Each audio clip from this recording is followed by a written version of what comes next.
Welcome back to the live broadcast studio here in Melbourne at Cisco Live. We're going to continue our deep dive interview conversations, and the next topic we'll cover is multi-cloud networking. With me in the broadcast studio, I'm very pleased to welcome Shannon McFarland.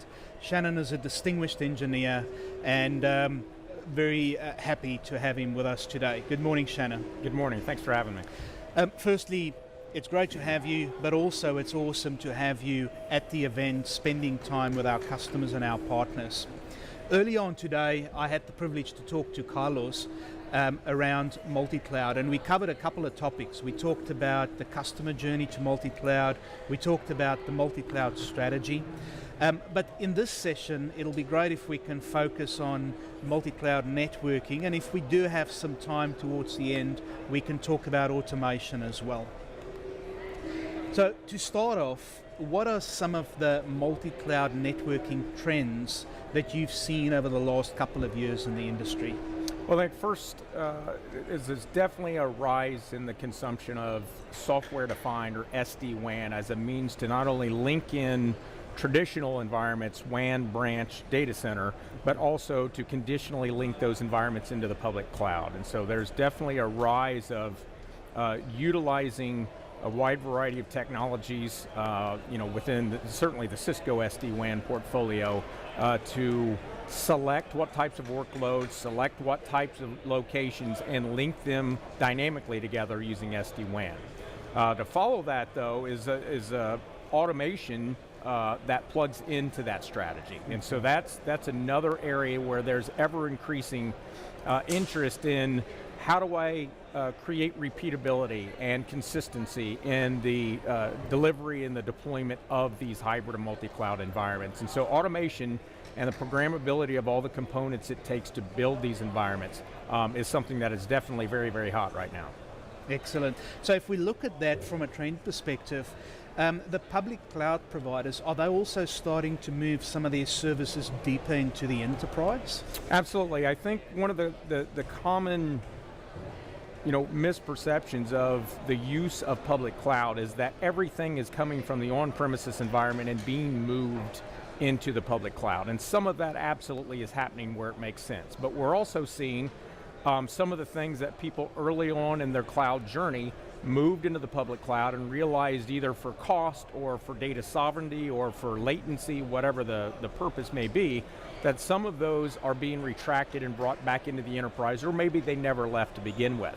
And so the public cloud providers are now being asked by their customers to offer the same look and feel and consumption of those services, but doing them near and dear to their own environments. And so we're starting to see quite a bit of activity around that. I mean, there's been recent announcements with AWS with Outpost and Google with GKE on-prem. And certainly Microsoft with Azure Stack has been around for quite some time. So there's definitely a movement to bring a common look and feel of services right back inside the enterprise. Okay, that's good to hear. What are some of the new technologies that are being developed that change how networking will be delivered in the cloud environments? Well, I think as people consume more and more of cloud-native technologies, things like Kubernetes, as they deploy those, they are realizing that the speed of their deployment in the cloud-native environment is somewhat slowed down by the traditional tools and the traditional components that surround those cloud-native frameworks. So whether they be routers or firewalls or load balancers.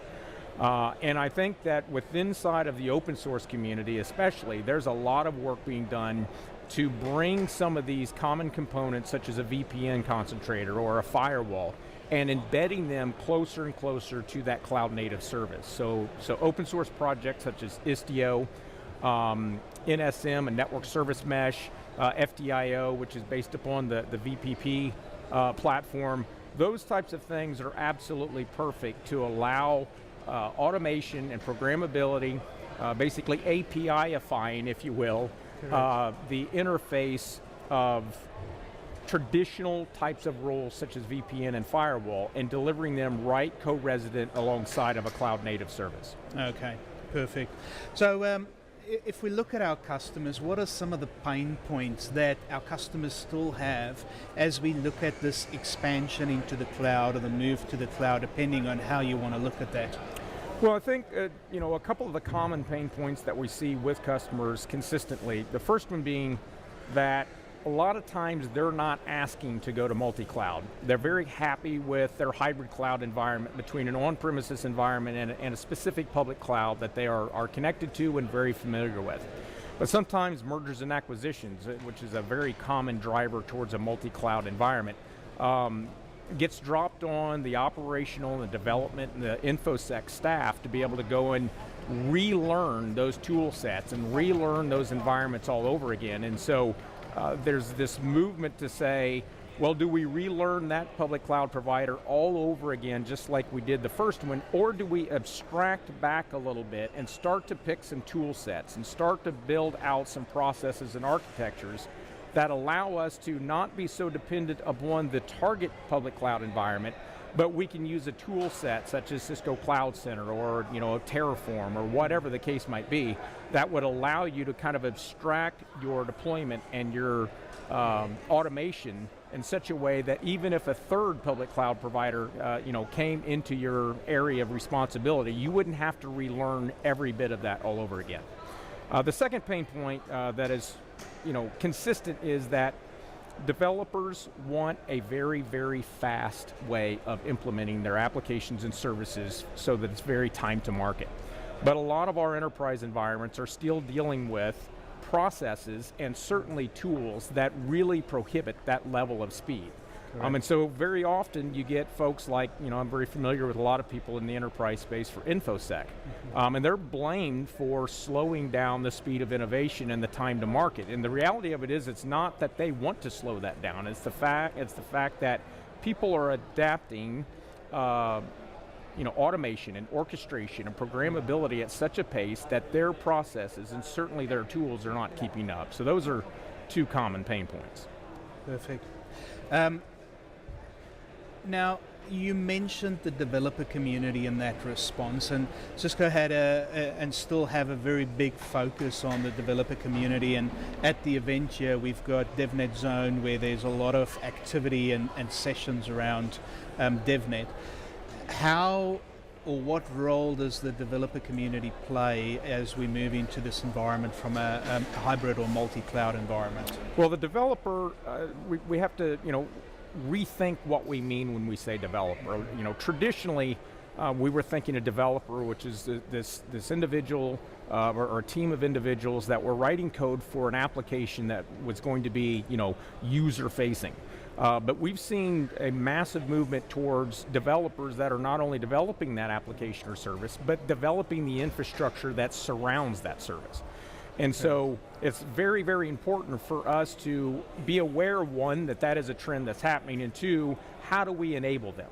And so I think one of the absolute cornerstones of the Cisco DevNet program is to link together the tools, the processes, the trends that a traditional application development environment would be very familiar with, and bring some of that into a traditional NetOps environment, whether you're automating network from a programmability perspective, or maybe you're automating security, and bringing those two together. But on the flip side of that, we also have to continue to help educate a traditional developer, maybe that was an application or service developer, understand the importance of the network, or understand the importance of storage, and so forth. And so having a community like DevNet that understands both of those dynamics and how to educate both sides of that is a very important thing, and I think it's been wildly successful so far. That's excellent. So you're actually presenting at DevNet tomorrow, if I can remember correctly? That is correct. And what topic are you covering, if I may I'm talking about Istio Service Mesh on Kubernetes. So it's That's a mouthful. It is a mouthful. We'll That's have right. to pull the dictionary That's closer. great. That's great. Moving on to the next question, where we look at what role does automation and programmability play in this hybrid or multi-cloud deployment? Yeah, there's full 90-minute talks on this topic, so you could spend a lot of time on it. I think that there is a massive movement towards not only traditional automation, the way that you're doing automated configuration management of something so that it's not user involved with typing commands all the time. That's the traditional kind of automation of that. But I think what we're finding out, again, back to the cloud native world, where we are rolling out kind of just-in-time services, if you will, and a lot of those just-in-time services are at the end of a development pipeline. And what you don't want your development pipeline to do is to be stopped or halted or delayed because some step is still required to be manually dealt with. There's a manual intervention process to get it that last part. And so I think there's going to be more and more robust tool sets. There's going to be, especially through environments such as DevNet, an education that has to happen that allows people to understand that you can still have your checks and balances for the safety of the delivery of the service, but you're going to want to have automation. You're going to want to have programmability. You're certainly going to want to maybe start to embrace things like artificial intelligence and machine learning that can kind of help train the entire pipeline of that service to be easily consumed and more repeatable. And so I think that it's only going to get more and more intense as we kind of mature through this cloud native lifecycle on how we use the tools, how we develop new tools, correct, and certainly how we rethink the use of them. Correct. As we draw to a close, is there any specific message that you want to provide the delegates on how they can prepare themselves on this multi-cloud journey? Any particular session or book that got you interested and hooked? Oh yeah, so I think there's a lot going on this week at Cisco Live. I mean, there's one of your previous guests, Carlos, has got a talk going on right now that kind of gives the overall Cisco portfolio of where we are with things and how you can use specific components out of our multi-cloud solutions to help you in that journey. I think from just kind of a recommendation to people that are either early into this life cycle or they haven't even really started moving into a hybrid or multi-cloud environment, is to understand that most of what they've been doing all their career, whether it be good old layer 3 networking or it's storage or programmability to some degree, all of those still have a very, very prominent place in this multi-cloud environment. And once they kind of understand that they don't have to abandon all the things they're really good at and all the tool sets that they've worked really hard to build, they can just add on top of that. I think it relieves a lot of stress for people. And I spent a lot of times in the Meet the Expert sessions kind of having that same conversation with those customers, understanding that, listen, layer 3 is layer 3 and you're still using layer 3. And so you don't need to abandon that just because you think you're moving into the cloud. The second part is that if you are in a role today that you're responsible for stitching things together, your time of doing that by hand is probably coming to a close in some window of time. It may not be tomorrow, but it's coming soon.